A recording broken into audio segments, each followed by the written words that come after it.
So welcome to another fantastic Fianna Rose conversation. Tonight we're so incredibly excited to have, let's see, she's family. I mean, she was here when you were here, what, like 6 years ago, 5 years ago, pre-COVID? Pre-pandy. Pre-pandy, right. Oh my God. Yeah. The one and only incredible artist, Zoe Buckman. There we go, get to cue the Zoe, tell us a little bit about what we're going to discuss tonight, yes. But don't give away too much. All right, okay. So I'm going to be in conversation with Jose, who is the newly appointed Chief Curator of the Perez Museum. We're going to be talking about my artistic practice over the past decade, how much I love Miami and the different ways that I've been fortunate enough to bring my work to Miami. And we'll talk a little bit about my solo show that I have opening at Mindy Solomon Gallery. On Sunday, exactly. And also the show that I'm going to have next year at the Perez. Well, how about that? I love it. So, as we like to say, strap in. Yes. Get ready for another fantastic Fianna Rose conversation. We like to have fun here. You know that. Give me I love you.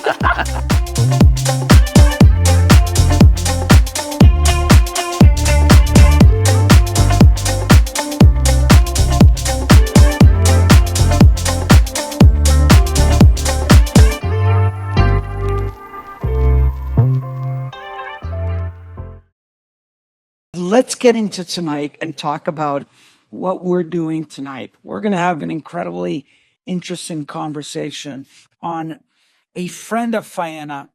Last time we brought her in was, I think, 6 years ago, 5 years ago. It was actually pre-COVID. And we had an incredibly interesting conversation. We actually had it in a little bit of a smaller setting. We had it in the in the screening room. Tonight we're having it here. And so the format of tonight is we want to have a conversation.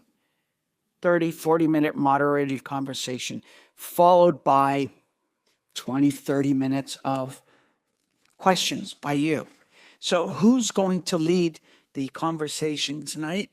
Well, we're going to have Jose Carlos Diaz, who is please. Let's come back more because he left us for a little while. He is the Senior Director of Curatorial Affairs and a Chief Curator at PAN. Previous to that, by the way, he's a specialist in modern and contemporary art with an extensive background in, exhibition making, programming, public art exhibitions. Most recently, he was at the other side of the continent. He was in Seattle at the Seattle Art Museum, Sam, as, Deputy Director of Art, where he was responsible for many things, including artistic programming across 3 locations: the museum, the Olympic Sculptural Park, and the Asian Art Museum. Ladies and gentlemen, please put your hands together and welcome our hometown hero, Isaiah. Thanks, shit. It's Bob. This day. Hi, good evening, everyone. So happy to be here. It's really lovely to have a special evening like this, especially before Thanksgiving and before the Art Basel season, Miami Art Week, which is obviously a big event for the season. Many people are starting to arrive now. We're all getting our schedules lined up. I'm really thrilled to be here tonight with Zoe Buckman. And so before we bring her out, I wanted to just tell you a little bit about Zoe. Zoe Buckman is a British Jewish multidisciplinary artist working in sculpture, installation, textiles, lens-based media, ceramics, neon painting, and exploring themes of intersectional feminism, mortality, and equality. She lives and works in Brooklyn. Zoe studied with the International Center of Photography and completed a residency at MANA Contemporary in 2017. She was awarded the Arts Matter Grant in 2017, the Art Change Maker Award in 2019, and the New Jersey Visual Arts Center and the Art and Social Impact Award in 2020 at Baxter Street, New York. Some notable solo exhibitions have been organized by Lyle and King and Fort Gansevoort Gallery in New York City, Pippi Hounsworth Gallery in London, and the Gablet Gallery in Los Angeles. And she's also been in dozens of group exhibitions, including at museums that you're familiar with, such as the of MoMA, the National Portrait Gallery in London, the Jewish Museum in New York City, Crystal Bridges in Bentonville, Arkansas, the Baltimore Museum of Art, as well as the Studio Museum, and the National Museum of African American History and Culture in Washington, D.C. And she's also part of many permanent collections, which includes the Whitney Museum of Art, ICA Miami here in town, the Rose Art Museum at Brandeis University, the Peabody Essex in Boston, and the Chrysler Museum in Virginia. Ladies and gentlemen, please join me in welcoming Zoe Buckman.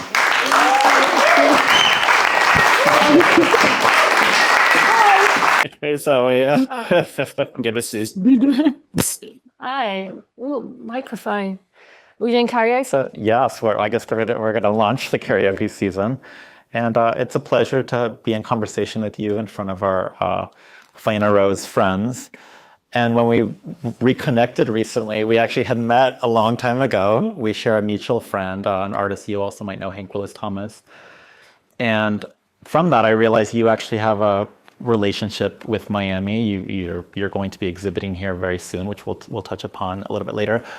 But what is your relationship to Miami? What excites you about this city?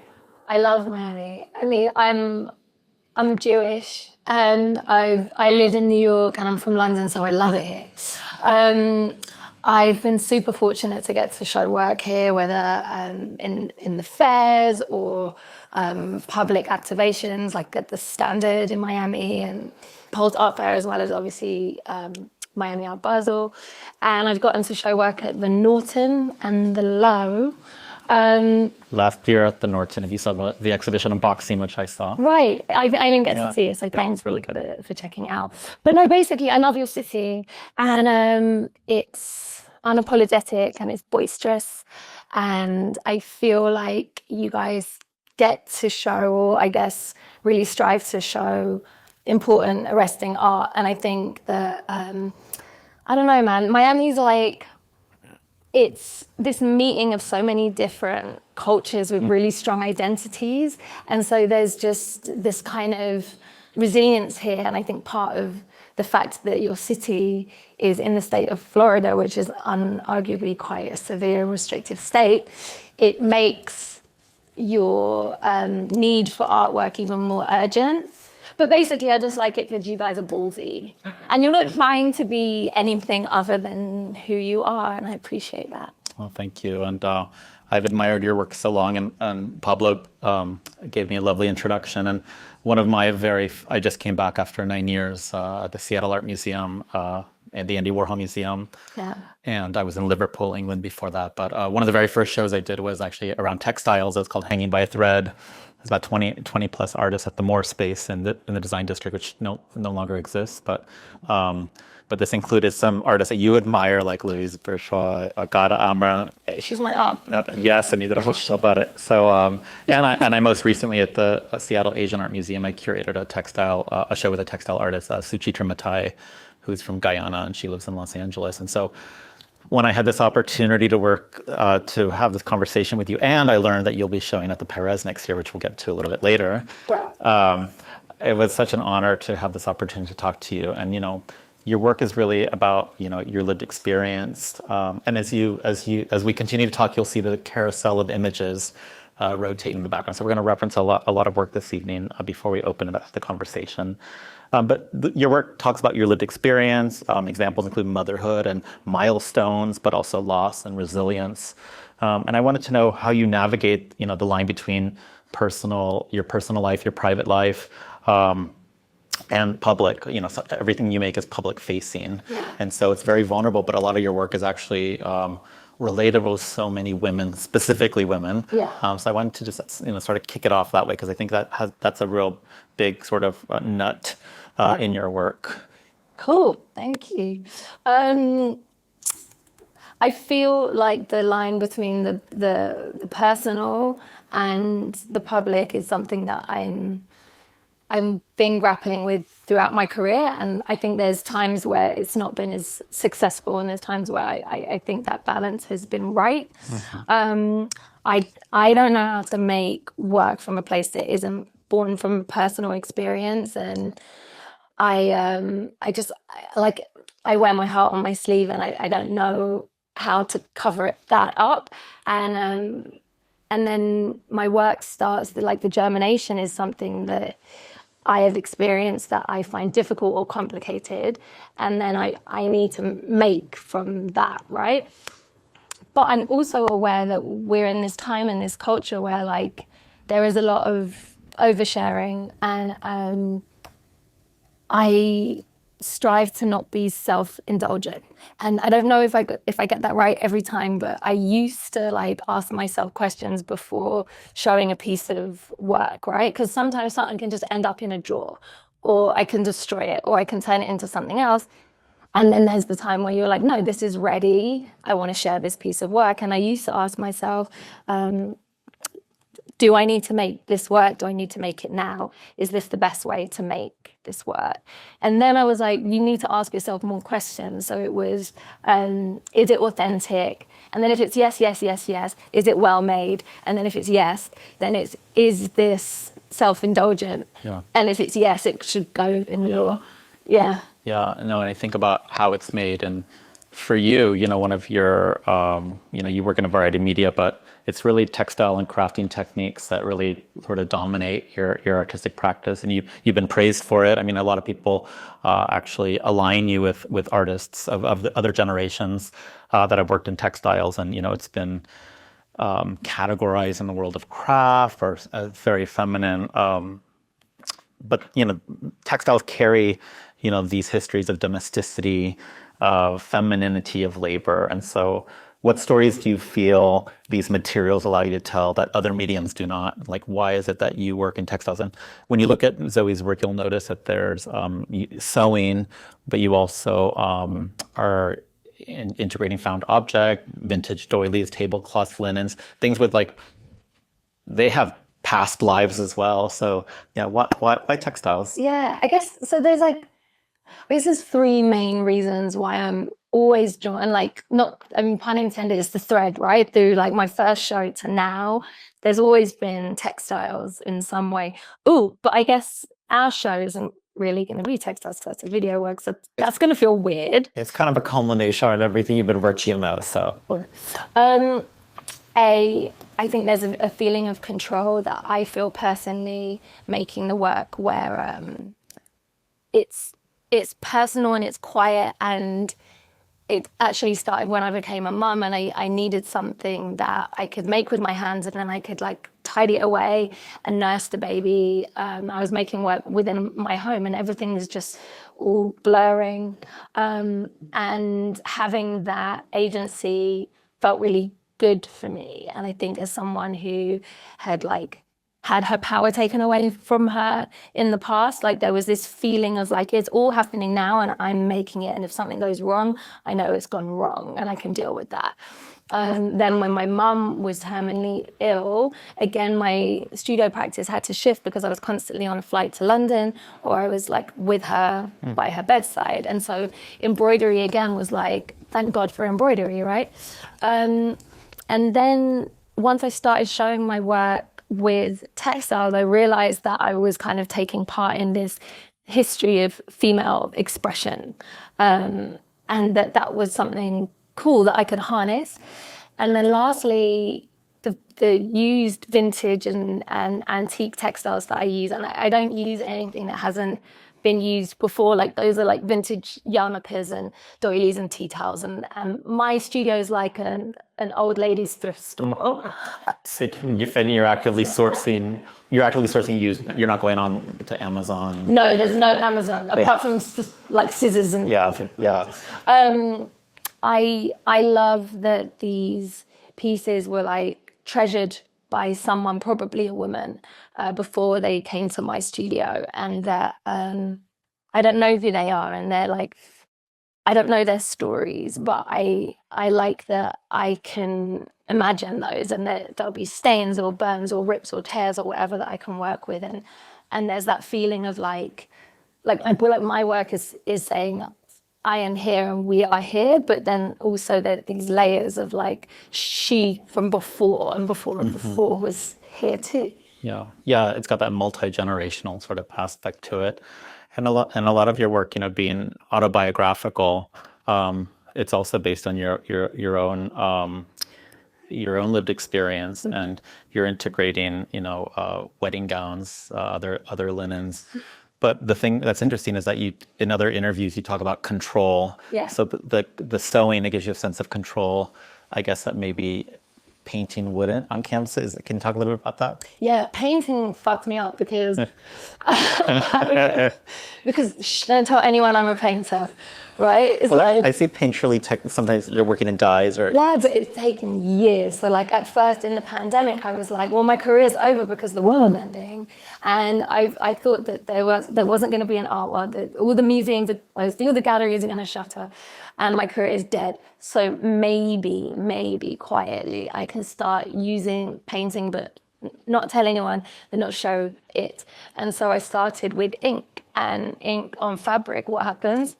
Yeah. Right? So it was like instantly this experience of like, I like that. I like actually that I don't know how this is going to turn out. And until it's dry, and it's been... You've lost control.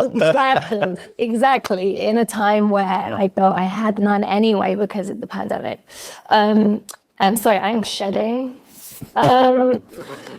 Wait, hang on, there was one other thing I was going to say. Right, so that was 6 years ago. Yeah. And so I feel like I've been learning over the years and just paint on fabric and becoming very incrementally more comfortable with it and with scale and like more detail and larger works to the point where these are like tablecloths. Yeah. Whereas I started off with stick figures, pretty much. Yeah, and working with, now you work in so many varieties of media, but Yeah. I think one of the bodies of work that I'm most attracted to are the boxing gloves. The boxing gloves that, they're embroidered with floral motifs, lace, sometimes wedding dresses. But also thinking about that control, like you learned how to box. Yeah. And that also has discipline, but it also thinks about your work. So your work deals with violence, abuse towards women. You also talk about care and nurturing, and there's this sort of strategy you have in your work, like for the boxing gloves. I guess that's a really, there's another interview where it's like the boxing glove could be like your herald or your house of Buckman. It would be like these boxing gloves, and they described it as like a bouquet of boxing gloves. It sounded so romanticized, but there is this really interesting contradiction. We have like boxing gloves, they've got this these floral motifs on them, and so I wanted you to talk about the contradictions between something of power, force, something very physical like boxing that you're doing in your practice, but then also manifesting that into these beautiful assemblages, I guess, of the object, and then your creation of them, because they really are they're standalone, but they come from a very personal place as well. Yeah. Well, I mean, there's a lot to unpack and speak about that. I feel like for me, I'm obviously very feminine, and my work is about the female experience, but I also, I think, have a firm relationship to my masculine side, and we're all both, and I'm gonna speak in like quite gendered terms. I hope everyone's okay with that. I grew up with 3 brothers and my dad. So like a lot of dudes in a very rough part of London, in a neighborhood called Hackney, which now of course is very cool, but it wasn't cool when I was there. And so I grew up in an environment that was like very masculine and aggressive and violent at times.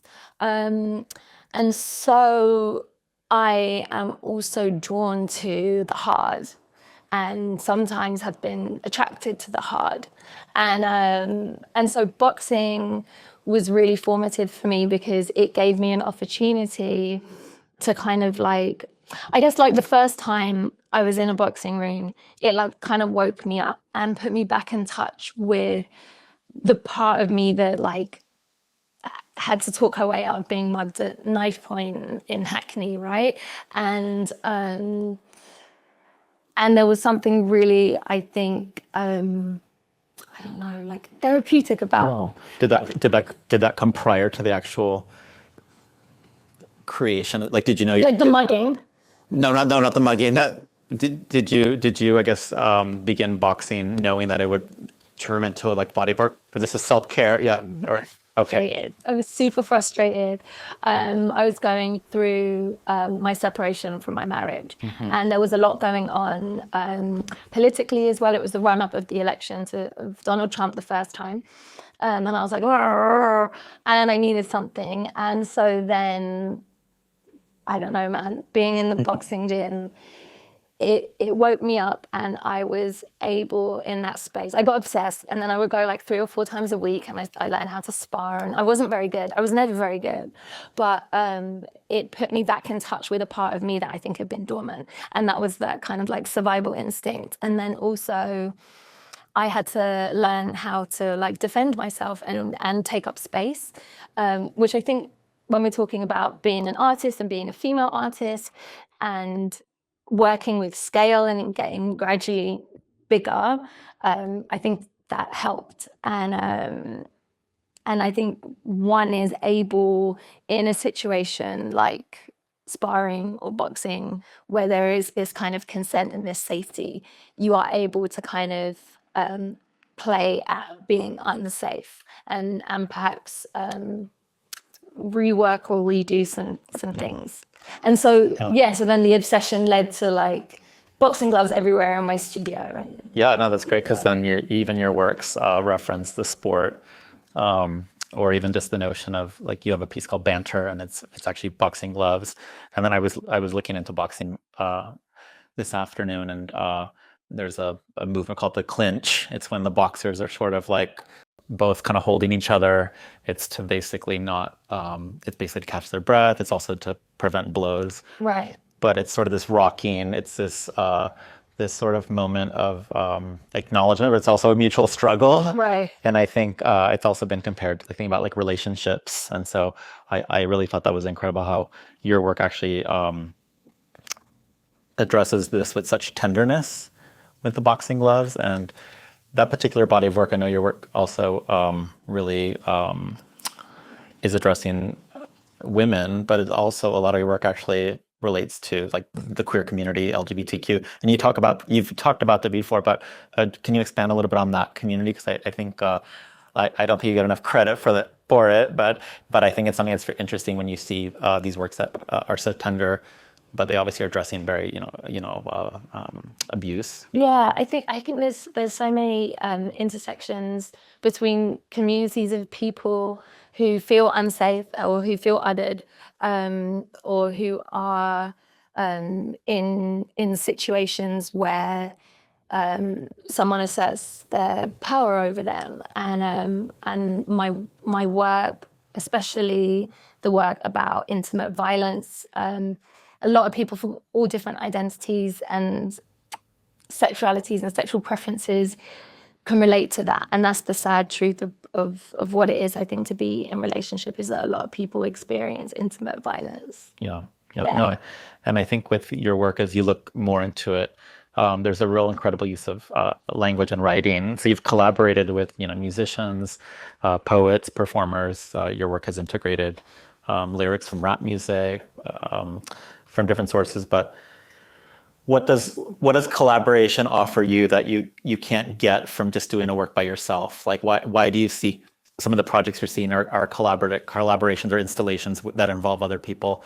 What do you get out of that? Why is it crucial to collaborate? Yeah, I love it. So my practice is super solitary, and I make work in my home, just underneath, like kind of in the basement, right? So like there can be days where I don't talk to other human beings. And so then when an opportunity presents itself to collaborate with other artists or artists who have completely different medium to mine, I love that. So I worked with these 2 musicians from the Roots, and like I went to a studio. I don't know anything about music, and I got to be in a recording studio and was like, oh man, I feel like I should have been a rap mogul, like in another life.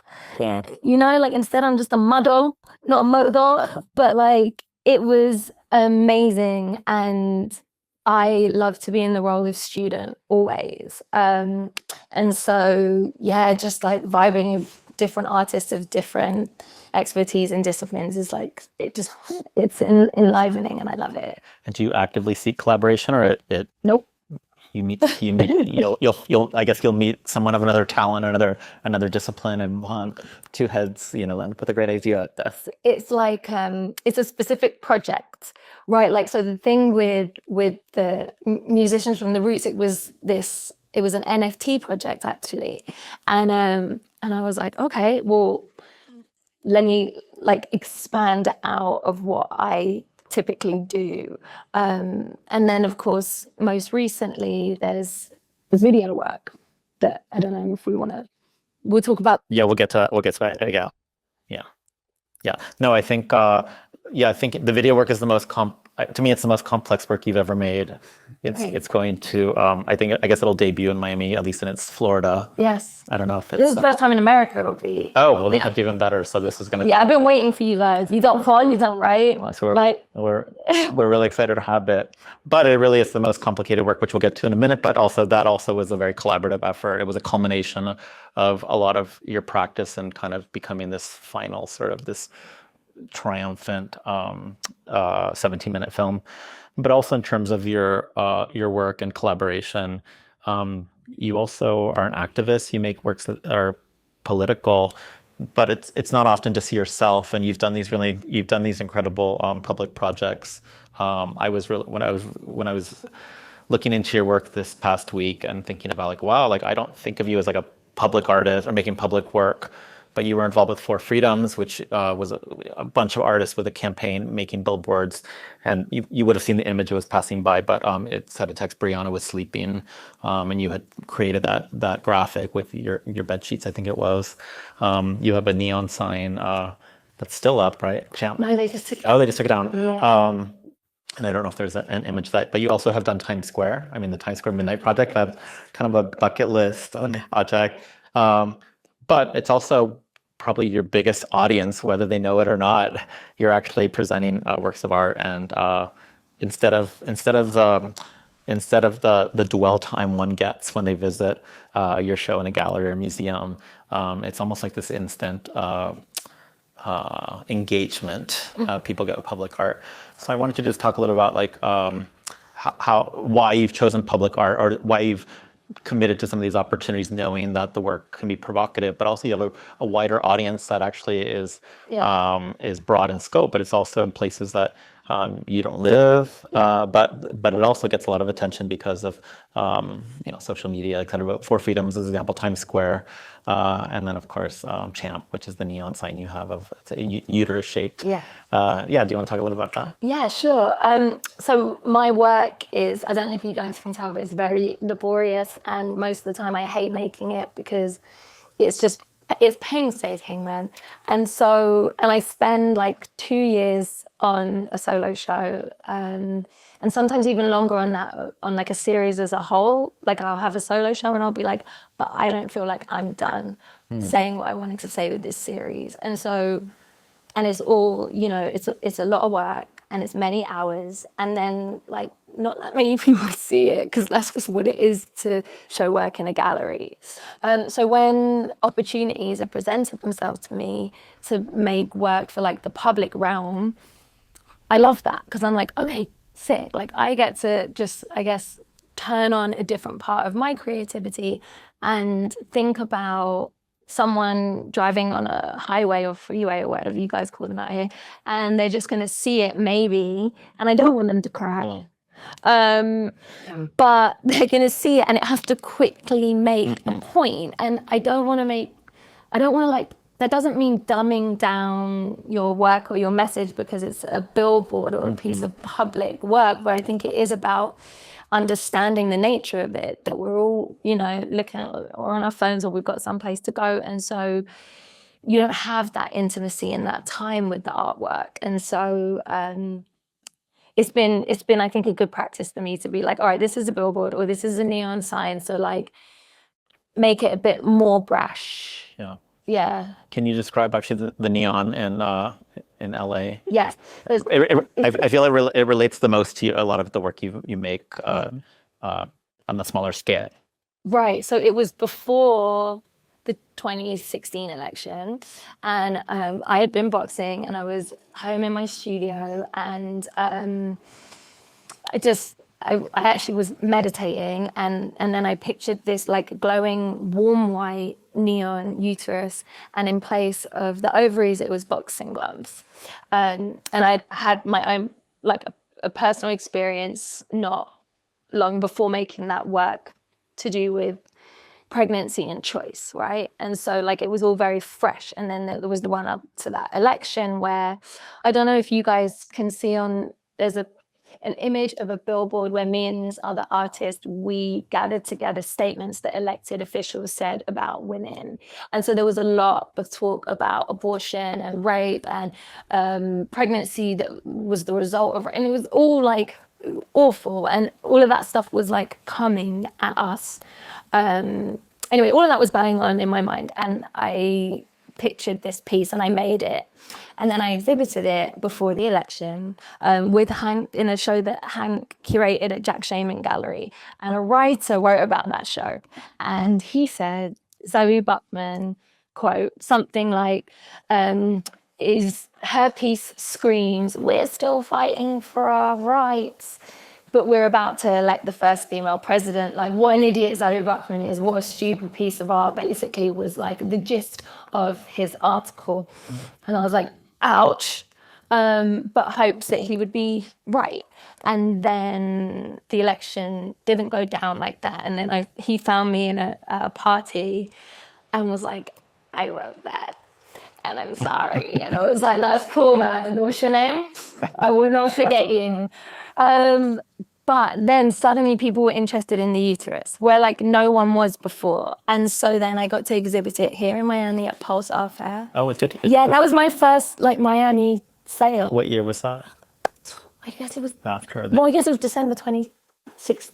Yeah, because it was directly after the election. Like the results came in and Helen Toomer called me up and was like, "Can we have..." Oh, yeah. "Take my uterus, take it." Oh, my God. Leave nothing left on the bones. And then, and it's a share reference. Yeah. And then, and then Art Production Fund called me up and they were like, "We want to take this piece and do like this supersized, huge version on Sunset Boulevard." And I was like, "Great, I can't do that, but find someone in Vegas who can." So that then became, I mean, I'd never made as big a work as that, and probably nothing that I'd made will ever be seen by as many people. Yeah. It's quite sad, isn't it? No, well, I think it's amazing. I think it builds on your practice, and you also did a billboard that said "Grab them by the ballot." I did. And yes, I think knowing that you're very much responsive to political climate is really important. But also your Britishness, I was going to ask about that. It kind of reflects in the film, and and we'll get to the film soon. But your mother, she kind of lives in your whole practice. And your later work, you're starting to work in ceramics. You might have seen like little teacups, and they have like these like scars. These, they're kind of like non-functional. They're spilling tea. Yeah. And when I lived in Liverpool, I was there for 5 years, and Really? yeah, I was there. I did. Oh, you're Liverpudlian. That's not very good. Later. But I did my master's there, and I worked at Tate Liverpool. Okay, sick. But my friends would always say like everything's better with a cuppa. Cuppa. A cuppa, and thinking about like you're making these ceramics, and it's another medium I guess you just kind of dove into. But also thinking about that that multi-generational sort of intimacy with other women, and I thought of like your mother when you made those. But yeah, how does your Britishness sort of live throughout your body of work, or how much do you reveal and how much do you kind of keep to yourself? Because your mother, a lot of your work is about your mother, but people may not know that, because there's definitely a lot of information that people wouldn't know because you keep it to yourself, and then people like myself ask you, you tell us. Well, I think that so I think one of the things as well that I explore in my work and in different ways, and maybe to different layers of kind of success as well, is like how much to say and how much to reveal and what to hold back. And there being like nuance and intrigue and not necessarily giving it all out to a piece. right? At least Yeah. from one's personal experience. Yeah. When it comes to my Britishness, like tea is so hard who I am, and like anyone who knows me knows that's the way to my heart. Like if you're about to piss me off, bring me a cup of tea and a biscuit. Like give me that, Yeah. and then do the thing or say the thing that's going to piss me off, and it's the whole conversation's going to go down much more Yeah. smoothly. My mum always had a strong cup of tea. Like she needed that. Like when she had too much to smoke and I had to put her to bed, you bought her a cup of tea. And when I would like creep down the stairs on a Saturday morning to go watch cartoons, my mum would yell tea. And I've now trained my kids to do that. Yeah. Yeah, and I get served tea in the morning in bed. It's best. It's like ritual. Yeah, exactly. It's a ritual. I have tea now, thank you. And then as my mum was... And there we go. And there we go, perfect. And then when my mum was sick, she still, like, it would be like give her a little bit of morphine and bring her a cup of tea. And then we really knew that it was the end when, like, I would be taking the cups of tea back down to the kitchen and she hadn't touched them. That's when we were like, oh, fuck. So then she passed and I had this whole, like these pieces that were gone. But I had a solo show that I had to make work for. And it was at this gallery called Fort Gatnsford. And it's a 3-story gallery in a townhouse in New York. So I was like, okay, mum, tea, the home. I make work about the home. That's what I want to do with this next series, and I'm going to be exhibiting it in a home. And his gallery has these like amazing wooden original bars on each floor. So I was like, I want to make some kind of nod to my mother and tea. So I guess I'm going to have to learn how to use ceramics. And I worked with a tutor and I wanted it to visually speak to my textiles work. So I bought in like doilies and I would press them into the clay and then score these like lines a bit like on the tea towels. And then I was like, yeah, but it's still not, I don't want to just make cups. Like I want to speak about grief and trauma and having pieces taken away from you, but still having to like kind of continue. And I was also thinking about like the experience of like her body and watching it deteriorate. So I then started to cut bits out of the teacups, and then when they go in the kiln, obviously the shape is compromised and you don't quite know how it's going to come out, and some of them will right, exactly yeah. So that was I think apart from working with the rackers, I think for me, the ceramic works felt like I don't know, not the most enjoyable because it was like the darkest time of my life ever. But I love that discipline and that medium, and I think I'm not done with ceramics in general. Oh, good. Well, I look forward to seeing more of them. And I just want to transition, I guess, to 2 upcoming projects before we open it up to questions. You have a show coming up, Who by Fire, opening at Mindy Solomon Gallery in Miami. I'm a fan. Oh, opens on Sunday, I think. Yeah. And the show is described, I'll just read it. It says, drawing its title from Leonard Cohen's haunting reinterpretation of the Jewish prayer, Unatane Tokef, the exhibition invokes themes of mortality, judgment, and spiritual reckoning, resonant questions that echo through Jewish ritual and lived experience. And so I wanted to just ask you about this side of you, your Jewish side, and if you wanted to share with us a little bit about the work that we'll be seeing in that exhibition.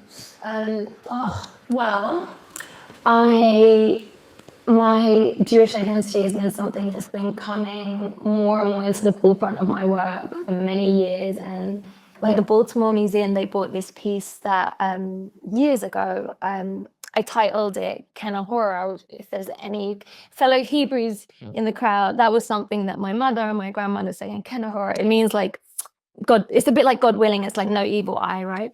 And so I would use little bits of Yiddish slang or little things in the work, but it was never part of my work in any like prominent way. And then a few things happened, and like forgive me if I'm like waffling on. No, that's amazing. Stop me. Yeah. And a few things happened. One was obviously the passing of my mum, and then me feeling, also, I will say this, that last year of her life, she was doubling down on all of a sudden we were like mad Jewish in house. Like her last Seder, like she took it so seriously. I was used to it being irreverent and little nods to the Seder, and she was like, no, stop it, do this, you gotta do this now. And we were like, shit, okay, fucking hell, all right, we're Hebrews, yes, we can do this. So, and then for her funeral, the song that she picked when the body was going was Alexandra Leaving by Leonard Cohen. And so, and that was playing in the home a lot those last few months. And so then suddenly she's gone, and I feel this deficit of, I got my Jewish identity from her. Mm-hmm. And then I'm in New York and living alone with my kid half the time. And like, I felt this, like, where's my Jewish center? Where's my Jewish mother?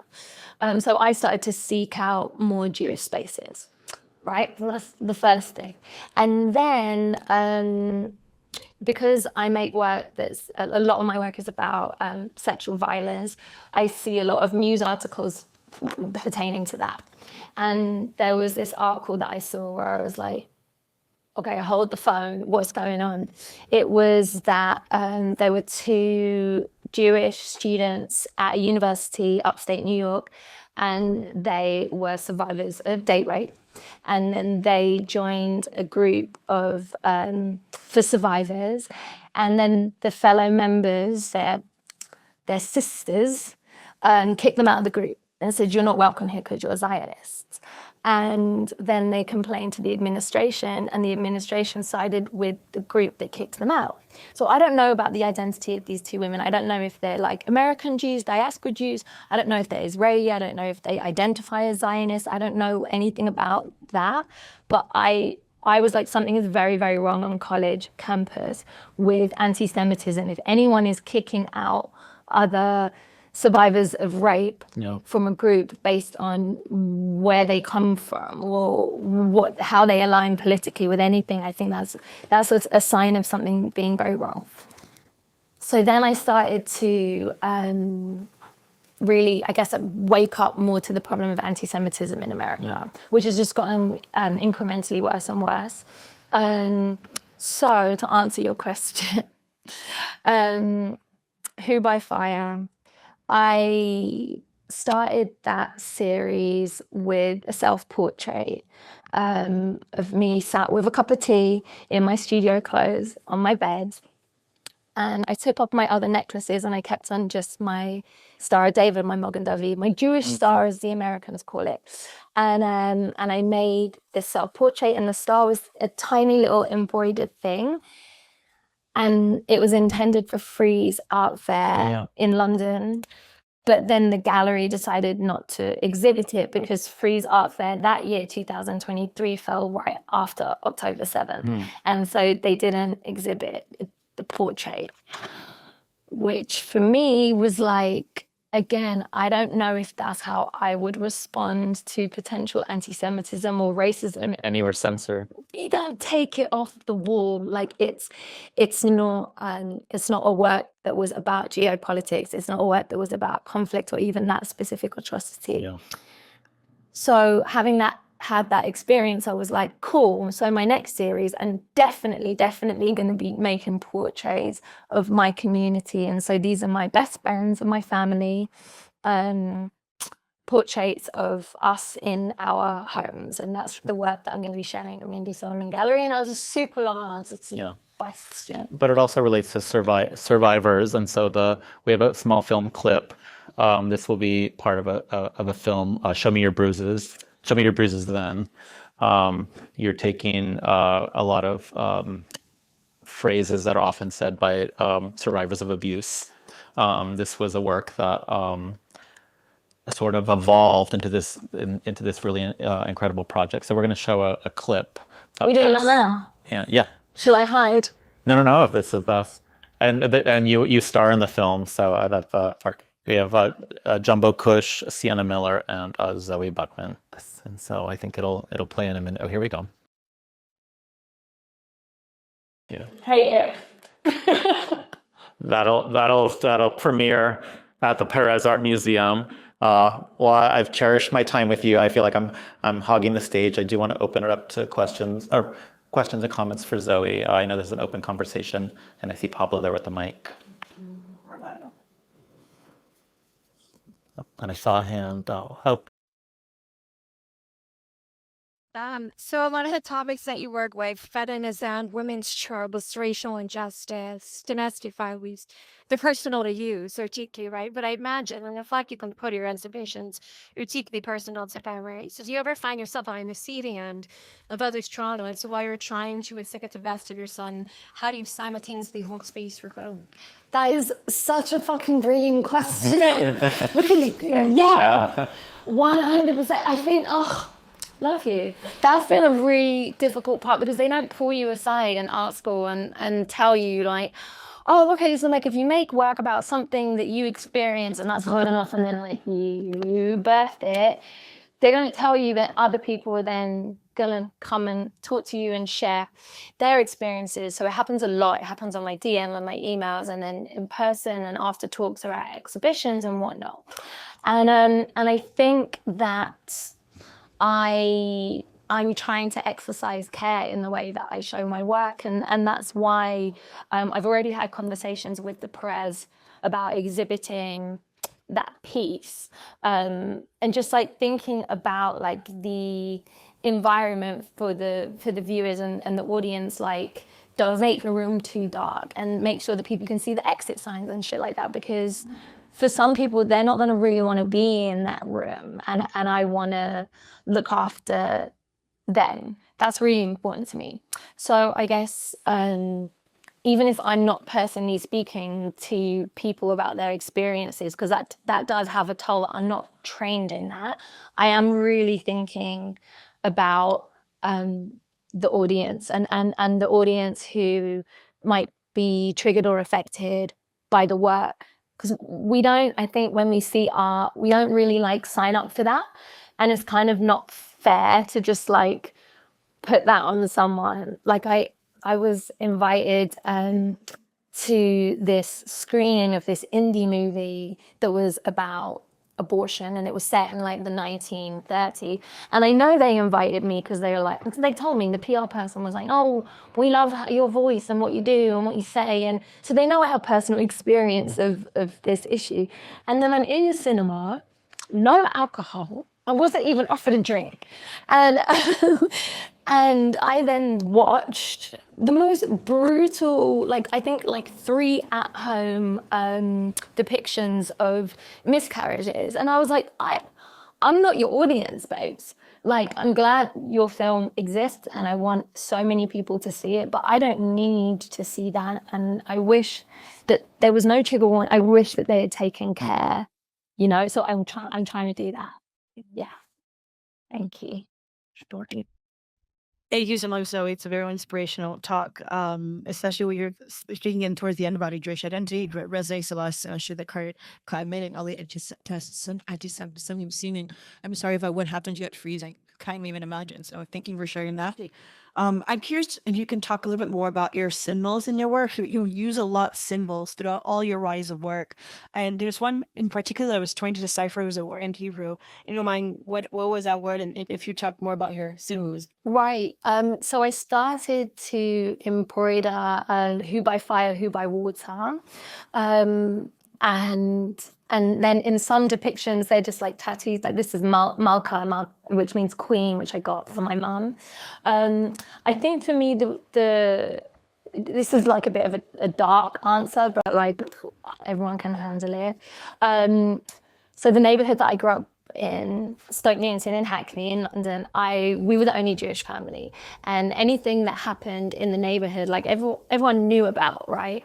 And at some point in the winter of 2023, I read an article about a Jewish family in Stoke Newington in my neighborhood, and an anti-Semite had come and set fire to the home, and the family had escaped out the window and they didn't, thank God, perish. And there was silence. Like everyone that I grew up with, we all follow each other on Instagram. Like we're all in each other's WhatsApps and whatnot. No one said anything. And I was really struck, not just by the fact that there's this thing with fire historically with our people that I think is very deliberate and is intended to trigger past wounding. There's this thing with fire, and then there's this thing with the silence and the denial. And so I just like hide little bits of Hebrew text sometimes in pieces. And so thank you for like picking up on that. Of course. And that question was from Dahlia is also an artist. She has a show at the Jewish Museum in Any Beach full of symbols as well. So I'm glad to hear. Yeah, so thanks for joining us. Amazing, yay. So you spoke about how laborious the work is, how much of your hand is in the craft. I'm wondering if, from the point of conception to the point of execution, the work transforms its own way for you. Are you able to sort of process things? Is it cathartic, or do you hold true to the intention from the beginning to the end? Definitely, there is that process of like things shifting and warping for sure. Like I can start off and in my head I have an idea of what I want a piece to look like, and it's never going to look like that because I'm not as good as I wish I was. A, and then B, as I'm working on something, I'm like this. I need to put weight like this needs. I want more negative space. I want less negative space. I'm going to switch up the colors, and that's why it's like I don't really work with assistants, and because I think it's too difficult for me to explain like, no, I want orange eyeballs. Do you know what I mean? I just decided in making this that I want to embroider that with like orange. It's weird, but that's what I want to do. But that happens in the spur and the moment. Yeah. Thank you. Yes, thank you. I don't have a specific question, but I just wanted to tell you, I think it's so unique how pure you are in your expression. You can see it in your work, but also you talking. I think it's so brave how you show your life experiences in your work. And I'm really grateful for that. So thank you very much, because I've never seen that before. I've thought that when you were speaking. And it's really pure and real. So thank you very much. You're going to really do that. Thank you. Aw, y'all so nice. Another question? Oh, Mindy. Zoe, I've been following you on Instagram, especially during the Middle East crisis. I was curious, you're very vocal, and we all appreciate it, and I want to thank you for that. How did that work out? Oof. Well, no, the hatred and the bullying and the demonization is not something I was prepared for. I feel like I've had people chat shit about me on the internet since I was 21, and I kind of grew a thick skin to that, saying horrible things about my relationship or my marriage, or when I started to make work about choice and abortion, there was all of that. I never expected experiencing such like willful misunderstanding and hatred from people that I know. And I mean like people I collaborated with, curators I've worked with. Like it's been really hard. And then at the same time, like I was speaking about the Jewish experience before the recent awful crisis, right? And war and all of that.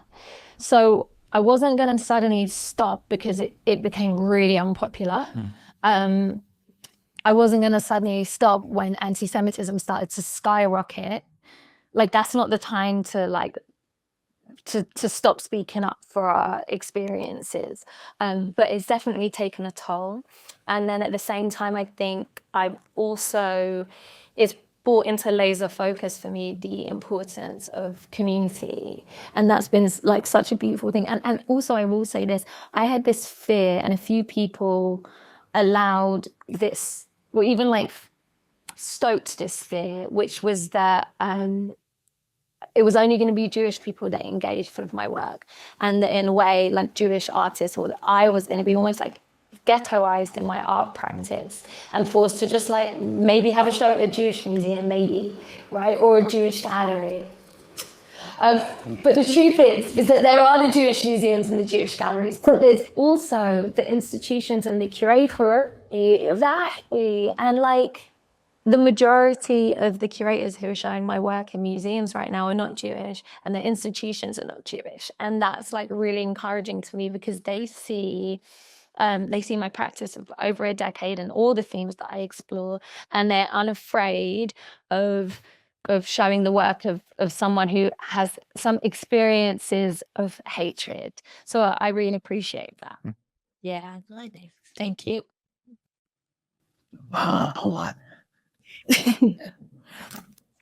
It's really more of a comment about what you're addressing with, becoming in touch with your tribe, essentially. And I think that through this process of you and I working together towards this show, and now having the show in the gallery, it's really awoke something in me.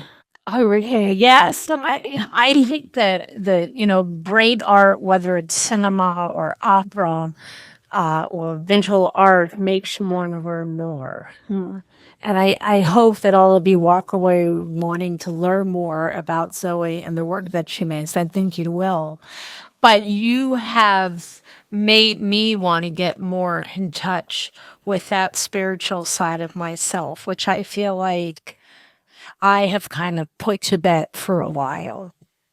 And it's not just about Jewish pride. It's about being in touch with all of our ethnicity, and seeing the beauty in our tribes. And I was always taught that the United States was the tossed salad. It was every flavor that made this special, like you're talking about Miami. So I want to thank you before the show even starts for inspiring me to lean in and embrace something that I really kind of separated myself from for a while. Yeah, and I hope that everyone. There's 3 shows up at the gallery, and they're all tried. Yeah, all tried. Yeah, which is interesting.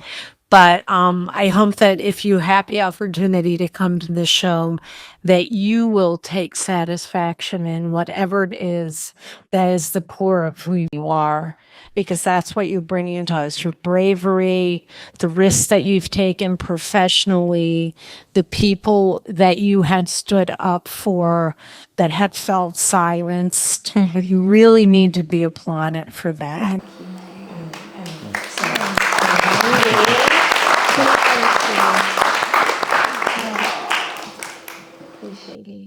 I think that's what's so exciting about art in general, by the way, and our industry, is that there's so many artists from so many different experiences, and I've learned so much just from beholding like an artist's show, where I'm like, I know I can't relate to what it is to be in that body or that experience, but I'm learning. Yeah, and we talked about it earlier. How can you practice amongst the chaos? And here, talk about the chaos of the art world. Also just the chaos that's happening, but you practice what you know, and it's your inner self, and a lot of people are moved by your work, just as we were tonight. Oh, we have time for one more question. Oh, here we go. Hi, Zoe. First time seeing your work, I'm very impressed. I have a question about how you go about exploring your mediums. So I see that you have like a lot of different mediums that you've explored, including this video work that you've done at the end. So how do you go about that? Is this something that you have planned or on a vision board that you've had since you were like much younger? Or do you organically build into that and kind of like if you're inspired, you'll want to test it? What's your connection about it? Yeah, it's definitely more the latter, and it's about me thinking what's the most successful way to make this point, and then so like with the video work, I was like, if I'm gonna do some kind of performance, like I'm gonna need a lot of help. I've first of all, I never formally wrote anything before. I never directed anything, and I never performed in anything really formally in that way. And so I needed to fundraise, and I got a producer and obviously like a DP and like all of it. And I suddenly was like, had 10 people that I didn't know that I was like, excellent. Like they didn't put their expertise into this and they're going to help me. And I think it has to do with just really trying to intuitively understand like what's the best way to tell this story, and then how can I even learn how to do that? Because I think as well, like I need to be aware of my own limitations. Like you're not seeing any huge metal sculptures, right, in the slideshow. Like there's no gold, there's no gold castings. Like you guys, you're fine hotel has.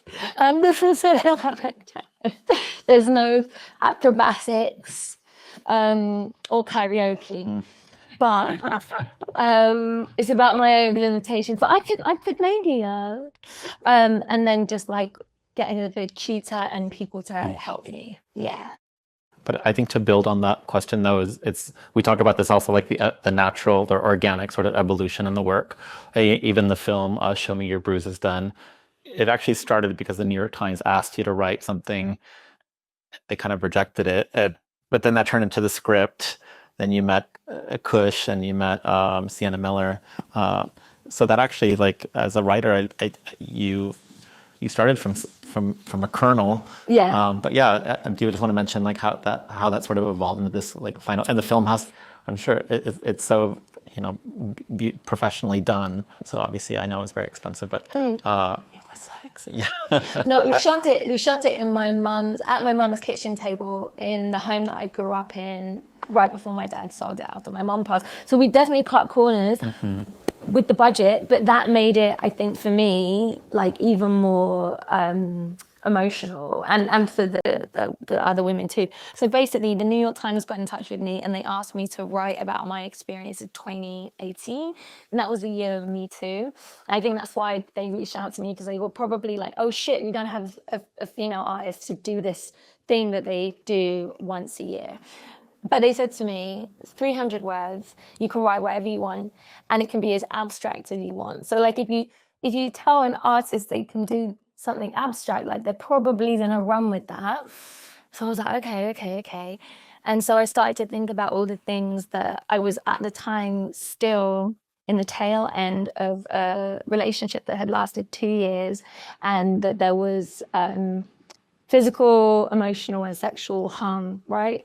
And so I was thinking about the things that he had said to me and things that I had said to him, and then I was thinking about bleeding and bruising and having your power taken away from you. And so I started this, I guess, poem that started, I told him I could get blood out of anything. And then it was these like truncated sentences. And I sent it to my mum, and my mum loved it. And she wrote back with some notes and whatnot. And then I had my 300-word essay for the New York Times. It was done. And I sent it to them, and they were like, no, this makes no sense. Zoe, can you give us something more? I said basic. They said yes. I said fine. So I did something basic for them, and then I had, I think, the beginning of this piece of writing. I then expanded, and 3 pages became 7 pages, and then I was like, all right, let me try and make this into my very first piece of video art. And I also, this is not me just like blowing smoke. I always wanted to show it at the Perez. And myself, I think, lastly, the Frank Twin names that I told him so many times, God bless him. So yeah, I'm really excited for next year and for next week. Yeah. Thank you very much. Can I just say, I want to thank JC and I want to thank Zoe, both of you for letting us with. That's one thing that we talked a lot over here. I think one of the things about your works that makes us all more curious to want to explore more. And I think that's one of the gifts that you give us all through your work, through your art. I want to thank you for that. JC, thank you so much for moderating. Thanks. Today.